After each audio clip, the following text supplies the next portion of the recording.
لیکن بدقسمتی سے OIC کے ایجنڈے میں مسئلہ کشمیر شامل نہیں ہے. تو کیا یہ ہماری ناکام خارجہ پالیسی ہے یا پھر یہ معاملہ کچھ اور ہے کہ انہوں نے پاکستان کو آئسولیٹ کر کے رکھ دیا دنیا میں. اور ایک بات مت بھولیں کہ بھارت وہ والا بھارت نہیں ہے. اس کی وجہ یہ ہے کہ معاشی طور پر وہ اتنا گرو کر چکے ہیں. سشما سوراج کو OIC نے اپنے مہمان کے طور پر ویلکم کیا تھا.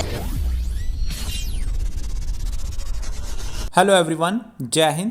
ہندوستان اسپیشل میں آپ کا سواگت. OIC نے بھی پاکستان کو لات مار دی ہے. جی ہاں، OIC نے پاکستان کو صاف طور پر یہ کہہ دیا ہے کہ ہمارا ایجنڈا پاکستان کے حساب سے نہیں چلے گا. پاکستان یہ چاہتا تھا کہ کشمیر کے مدعے کو OIC کے ایجنڈے میں شامل کیا جائے، لیکن OIC نے اس بار پاکستان کی بات ماننے سے صاف انکار کر دیا ہے اور کشمیر کو اپنے ایجنڈے سے باہر کر دیا ہے. اس خبر سے پاکستان میں رونا دھونا شروع ہو گیا ہے اور پاکستانی میڈیا اس بات پر رو رہا ہے کہ اب OIC نے بھی ہم سے کنارہ کر لیا ہے. آج کی ویڈیو میں یہ بھی بتایا گیا ہے کہ بھارت کی ڈپلومیسی اور بھارت کا رتبہ کتنا اونچا ہے. آج کی ویڈیو میں ذریعہ عارف اور اس کے پینل نے اور کیا کہا. So guys, let's start this very interesting video. Thank you very much. لیکن بدقسمتی سے OIC کے ایجنڈے میں مسئلہ کشمیر شامل نہیں ہے. تو کیا یہ ہماری ناکام خارجہ پالیسی ہے یا پھر یہ معاملہ کچھ اور ہے؟ اس پر بھی ہم بات کریں گے، لیکن آگے چل کر آپ کو یہ بھی بتائیں گے کہ دفتر خارجہ کی جانب سے بھی ایک موقف سامنے آیا ہے کہ کیا وجہ ہے کشمیر کا ایجنڈا اس اجلاس کا حصہ نہیں ہے.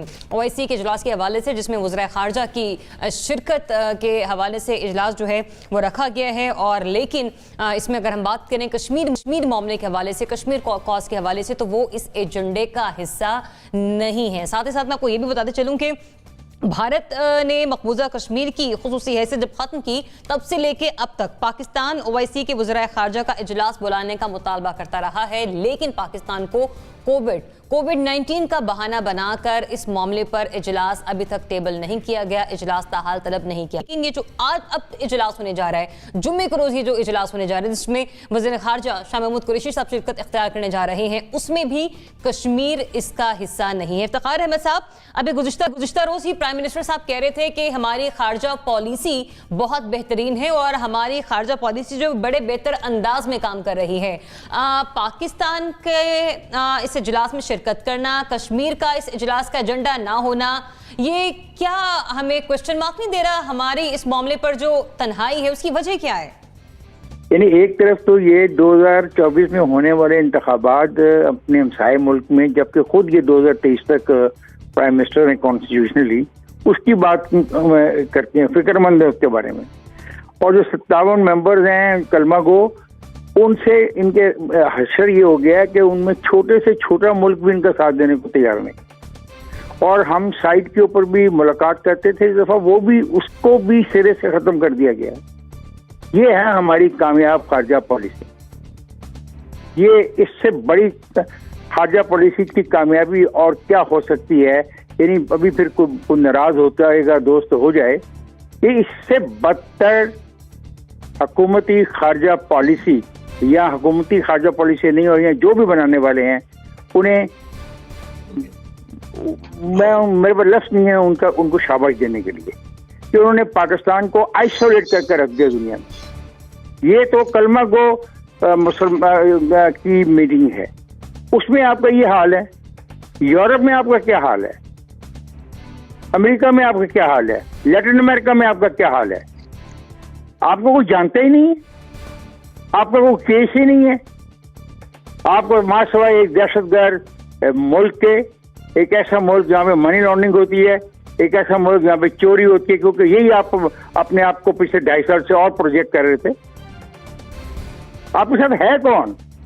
کہ فلسطین کے معاملے میں بھی آپ ایکسپوز ہو جائیں گے بڑی بری طریقے سے. افتخار صاحب فرما رہے ہیں کہ خارجہ پالیسی کی ناکامی ہماری تنہائی کی وجہ ہے. جو ایجنڈے کا حصہ ہے اس میں فلسطین کاز کو ڈسکس کیا جا رہا ہے، دہشت گردی کے خلاف جنگ، ایکسٹریمزم اینڈ ٹیررزم، اسلاموفوبیا کے معاملے پر بات ہوگی، مذہب کی بے توقیری اور غیر اسلامی ممالک میں مسلمانوں کی بحیثیت اقلیت جو ان کے ساتھ سلوک کیا جا رہا ہے اس پر بات ہوگی. نہیں ہوگی تو کشمیر معاملے پر نہیں ہوگی. اور ایک بات مت بھولیں کہ بھارت وہ والا بھارت نہیں ہے. اس کی وجہ یہ ہے کہ معاشی طور پر وہ اتنا گرو کر چکے ہیں، ان کے جو مفادات ہیں خاص کر کے امریکہ جیسا جو طاقتور ملک ہے ان کے ساتھ اتنے جڑ چکے ہیں کہ وہ اپنے آپ کو ایک خطے کی عام طاقت سمجھتے ہیں، اور وہ سمجھتے ہیں کہ وہ پاکستان کو اپنے جو دھونس کی بنیاد پر وہ ڈکٹیٹ کر سکتے ہیں اپنی ٹرمز۔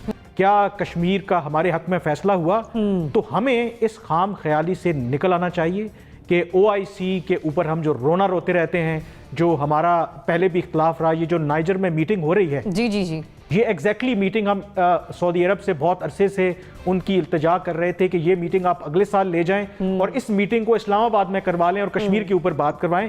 سعودی عرب نے اس پر آپ کی بات نہیں مانی۔ جو وے فارورڈ مجھے نظر آتا ہے، ہمیں ایک ریئلسٹک اپروچ اپنانی ہے۔ اگر سعودی عرب اور UAE اگر کشمیر کے حوالے سے ہمارے موقف کی تائید اس طریقے سے نہیں کرنا چاہتے تو ہمیں یہ ایک ڈسپیوٹیڈ پوائنٹ نہیں بنانا چاہیے۔ ہمارے تعلقات کی اور بھی نوعیت ہے، اپنے آپ حالات دیکھیں۔ سعودی عرب اور UAE آپ کی فائنینشل لائف لائن ہے۔ UAE نے ابھی حال ہی میں جو ورک ویزا ہے پاکستان کے لیے اور کچھ اور مسلم ممالک کے لیے بین کیا ہے، اور اگر یہ بین مستقل رہتا ہے تو آپ تصور نہیں کر سکتے کہ اس کا امپیکٹ پاکستان کی معیشت پر کیا ہوگا۔ انیکا، یہ جس الائنس کا ذکر کیا جنرل صاحب نے ابھی یہاں پر، اس کو سننے کے بعد اور سمجھنے کے بعد تو یہ اور بھی حالات مشکل لگتے ہیں کہ مسلم امہ کشمیر کوس کے حوالے سے کوئی بات کرے گی، اور ہم OIC سے پھر کیا ایکسپیکٹیشنز رکھیں یہاں پہ؟ دیکھیں، آپ OIC سے کوئی ایکسپیکٹیشن نہ رکھیں، کیونکہ جس دن سشما سوراج کو OIC نے اپنے مہمان کے طور پر ویلکم کیا تھا، ایک ایسے ٹائم پر جس ٹائم پر کشمیریوں پر ظلم اور ستم ڈھائے جا رہے تھے، میرا اعتبار OIC سے اسی دن پھر گیا تھا۔ اور مجھے 2 حدیثیں یاد آئی تھی۔ ایک یہ کہ اینڈ ٹائمز میں مسلمان جو ہے وہ سمندر کی جھاگ کی طرح ہوں گے تو بہت سارے، لیکن طاقت کوئی نہیں ہوگی۔ آپ دیکھیے عرب ممالک کو، مڈل ایسٹرن ممالک کو، تو بہت سارے ممالک انڈیا اور اسرائیل سے ہاتھ ملا چکے ہیں۔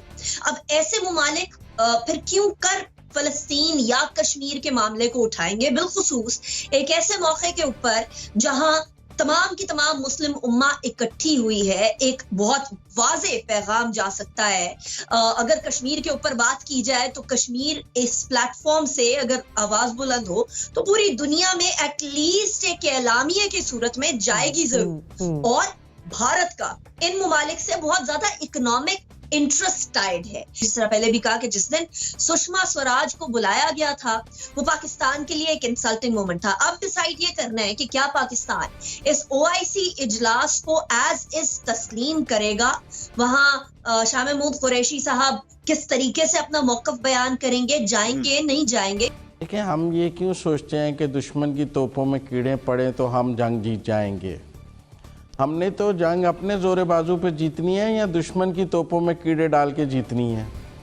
بات یہ ہے کہ کوئی ملک بھی اپنی 1 انچ زمین خوشی سے یا مذاکرات سے تو دیتا نہیں ہے، اور اگر کوئی لوگ ہمیں یہ سبق پڑھانے کی کوشش کرتے ہیں کہ ہم کشمیر مذاکرات سے لے لیں گے، تو مجھے تو سمجھ نہیں آتی ہے کہ کوئی ملک اپنی 1 انچ زمین بھی مذاکرات سے دے دے گا اور کہے گا کہ آپ لے جائیں۔ اور یہ کیسے مذاکرات ہوں گے کہ بھارت مذاکرات سے کشمیر جو ہے وہاں ریفرینڈم کرا دے گا یا دے دے گا؟